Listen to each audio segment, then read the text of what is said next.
Pour aujourd'hui, j'ai choisi un texte qui se trouve dans l'évangile de Matthieu, au chapitre 11, les versets 2 à 11. Et comme vous pourrez le remarquer, ce n'est absolument pas un texte de l'Avent. Or, dans sa prison, Jean avait entendu parler de ce que faisait le Christ. Et il envoya 2 de ses disciples lui demander : « Es-tu celui qui doit venir ou devons-nous en attendre un autre ?»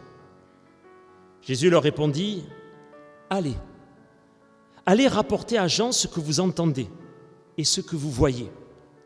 Les aveugles voient, les boiteux marchent, les lépreux sont purifiés, les sourds entendent, les morts ressuscitent, et la bonne nouvelle est annoncée aux pauvres. Heureux celui pour qui je ne représenterai pas un obstacle. » Et comme il s'en allait, Jésus se mit à dire à la foule au sujet de Jean : « Qu'êtes-vous allé voir dans le désert ? Un roseau agité par le vent ? Mais qu'êtes-vous allé voir ? Un homme habillé de tenues élégantes ? Ceux qui portent des tenues élégantes sont dans des maisons de rois. Qu'êtes-vous allé donc voir ? Un prophète ? Oui, je vous le dis, et plus qu'un prophète, car c'est celui à propos duquel il est écrit : Voici, j'envoie mon messager devant toi pour te préparer le chemin. Et je vous le dis en vérité, parmi ceux qui sont nés de femmes, il n'est venu personne de plus grand que Jean-Baptiste. Cependant, le plus petit dans le royaume des cieux est plus grand que lui. Es-tu celui qui doit venir ? » Voilà que Jean-Baptiste doute.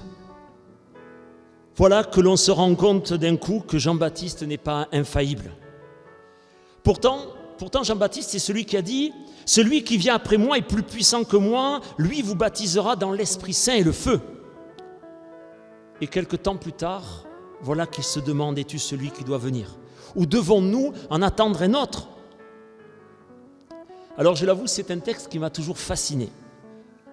Parce que simplement déjà, Jean-Baptiste est un personnage central dans le temps de l'Avent, dans le temps même, je dirais, de Noël, mais aussi dans toute cette annonce qui arrive. Et c'est le moment peut-être le plus dur qu'il y a à lire dans le Nouveau Testament pour cet homme. Es-tu celui qui doit venir ou devons-nous en attendre un autre ? Pourquoi Jean-Baptiste se pose-t-il la question ?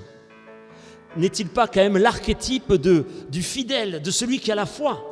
N'est-il pas par nature même voué au Christ de tout son être, dans toute sa vie, dans tout ce qu'il a dit, dans tout ce qu'il a fait ?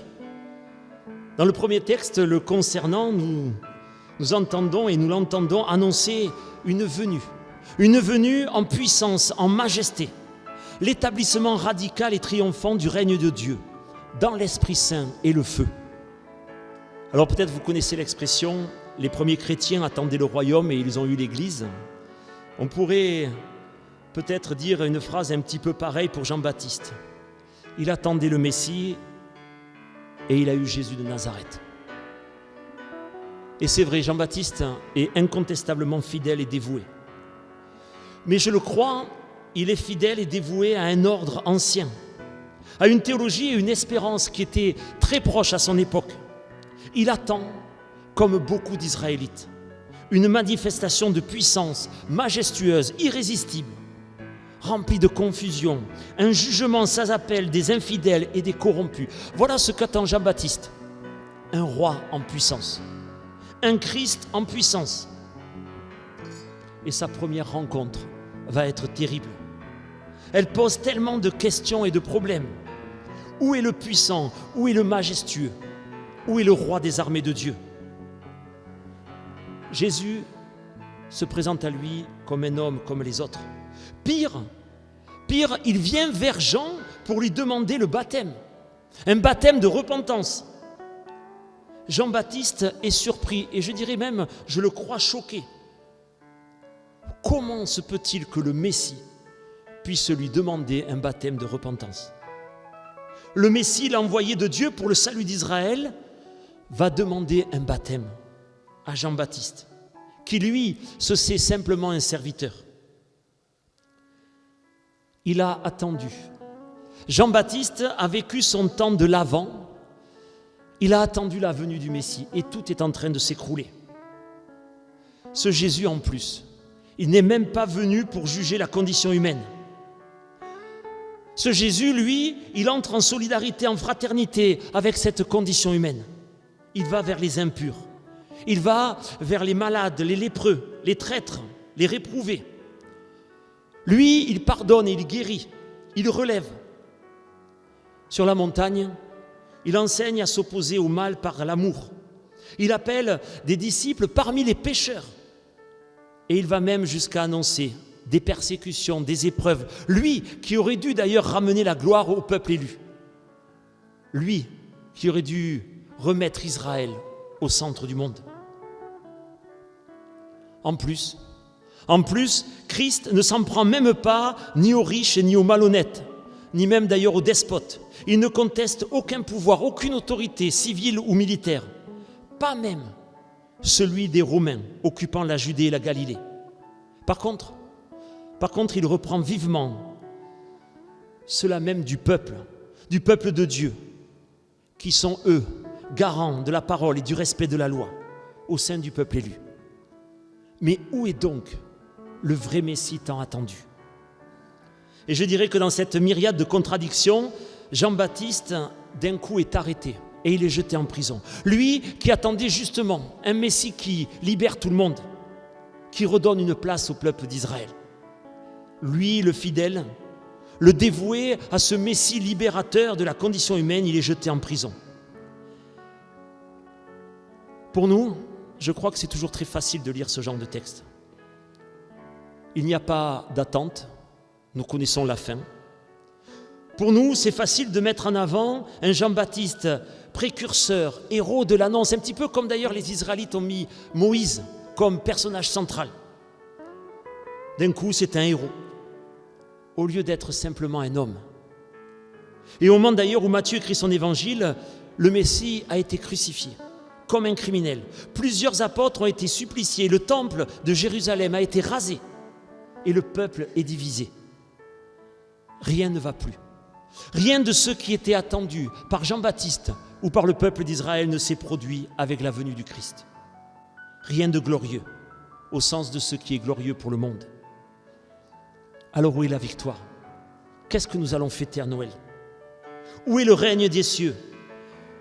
On voit la dispersion, la persécution, on voit la croix, on voit les souffrances. Et voilà qu'il y en a certains qui disent qu'il est ressuscité. Mais où est-il? Où est le changement annoncé? Où est ce fameux royaume? Alors il y a eu quelques miracles, nous raconte la Bible, bien sûr. Il y a eu quelques paroles qui pouvaient donner à espérer, quelques éclairs témoignant de la puissance de l'amour. Mais aujourd'hui, 2000 ans plus tard, es-tu celui qui doit venir? Bien sûr, il y a la réponse de Christ, par ailleurs, qui va suffire à Jean-Baptiste. Les aveugles voient à nouveau, les boîtes marchent, les lépreux sont purifiés, les sourds entendent, les morts ressuscitent. Et la bonne nouvelle est annoncée aux pauvres. Voilà la réponse de Jésus, qui d'ailleurs pour Jean-Baptiste sera la bonne réponse. Mais la question reste, es-tu celui qui doit venir? Nous sommes dans un temps de préparation, ce fameux temps de l'Avent, le temps de la venue. Nous avons bien sûr toute l'histoire. Et pourtant, je crois que vraiment cette question est pour moi la question centrale de ce temps de l'Avent. Quel est le Christ qui doit venir pour nous? Parce que j'avoue que depuis, entre autres, cette histoire du Covid, j'entends de plus en plus, et je lis de plus en plus aussi sur les réseaux sociaux, j'entends de plus en plus l'Église espérer un nouveau retour. Le fameux retour glorieux de Jésus-Christ. Une venue avec manifestation de puissance majestueuse et irrésistible, la confusion et le jugement sans appel des infidèles et des corrompus. Et surtout, cette fois-ci, pitié, Dieu fait le bien, c'est-à-dire fait-le sans la crèche et sans la croix. Un vrai changement, un vrai Messie comme on l'attend, visible et définitif. Et nous voilà à attendre comme Jean-Baptiste. Et le Christ, le Messie, va nous répondre et il ne cessera de le répéter. Le changement attendu, La puissance de sa venue, celle qui fait que les anges se réjouiront, doit d'abord se produire en nous. Même pas autour de nous, mais en nous. Si ce temps de l'Avent, si ce temps de l'attente devient une attente de ce que Dieu doit faire, et nous, espérer alors que nous allons fêter la venue du Messie, un vrai, un grand Messie, alors nous allons encore attendre. Attendre un roi parmi les puissants, mais la question restera toujours là pour nous, pour ce temps de Noël qui arrive. Es-tu celui qui doit venir ? Alors bien sûr, vous allez me dire, quand même, monsieur le pasteur, en fait, je pense qu'il y a très peu de gens qui me diront monsieur le pasteur, mais quand même, Pierre, c'est dans la Bible le retour glorieux de Christ en puissance et en gloire. Et je vous répondrai, mais bien sûr, et quand Jean-Baptiste attendait cela aussi, c'était parce que c'était écrit aussi dans l'Ancien Testament. Et déjà à l'époque, il y a 2000 ans, les chrétiens attendaient ce retour, ils se disputaient sur la forme que cela prendrait. 2000 ans après, nous en sommes encore aux mêmes querelles. Et ce n'est toujours pas l'essentiel. Jean-Baptiste, dit Jésus, est le plus grand de ceux qui sont nés d'une femme, et pourtant cet homme-là va devoir lui poser la question pour arriver simplement à la fin de son temps de l'Avent à lui. De pouvoir vivre, je dirais, son Noël à lui, Jean-Baptiste doit savoir, es-tu celui qui doit venir ? Oui, c'est bien lui. Dieu lui-même venu naître d'une femme pour révéler que nous participons aujourd'hui avec lui à la même histoire, à l'œuvre éternelle de l'amour du Père pour sa création.